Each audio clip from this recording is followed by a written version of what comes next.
If you're happy and you know it, clap your hands. And flee to Finland, the home of the untamed wilderness, the northern lights, and probably the best saunas in the world, has been named the happiest place on earth for the 8th year running. It's joined by Denmark, Iceland, Sweden, and the Netherlands to make up the top 5. The World Happiness Report says these nations benefit from things like high quality healthcare and education and low inequality. Australia comes in at number 11, I have to report, but Americans may be extra disappointed. The US falling to number 24, its lowest ranking ever.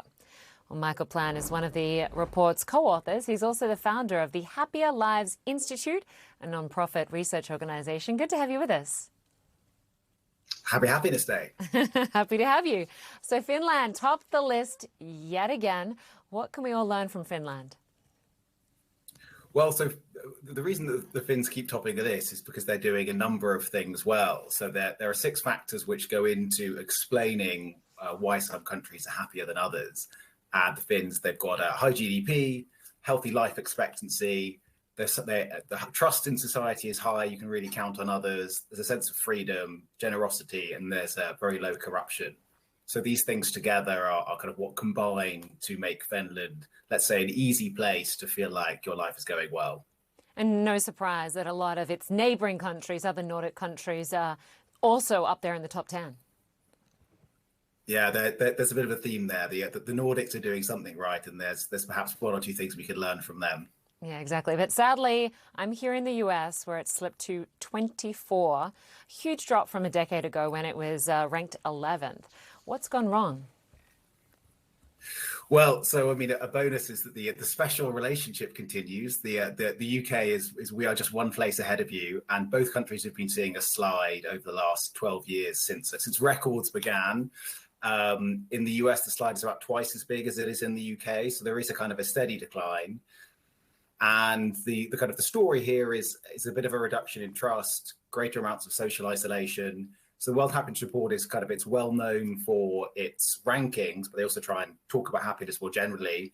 And in the US, rates of people eating alone have gone up by, I think it's 59% over the last few years. So the social fabric is fraying a bit. But one of the positive things that comes out of this report looking at is that you can trust other people more than you think you can.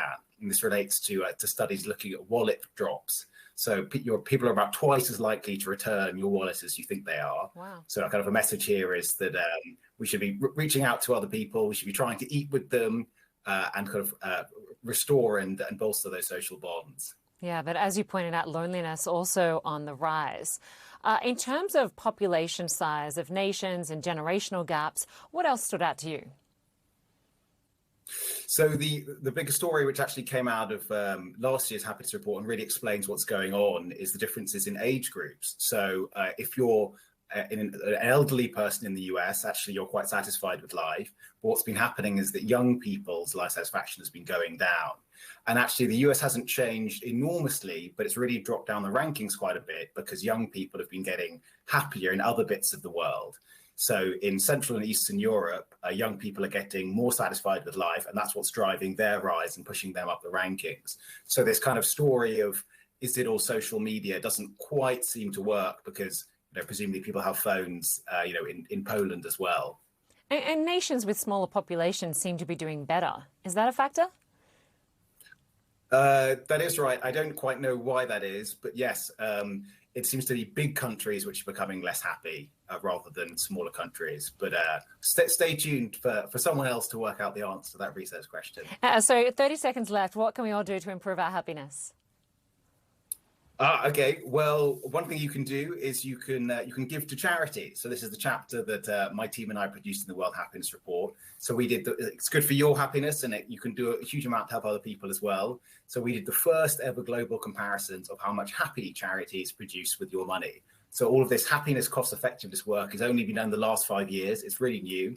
And we find the best charities are hundreds of times more cost effective than others. put that in context, if the least cost-effective charity is the height of a person, the most cost-effective charity is going to be 4 times the height of the Empire State Building, a mile high. So there really are big differences. You can have an impact if you want. Check out our research.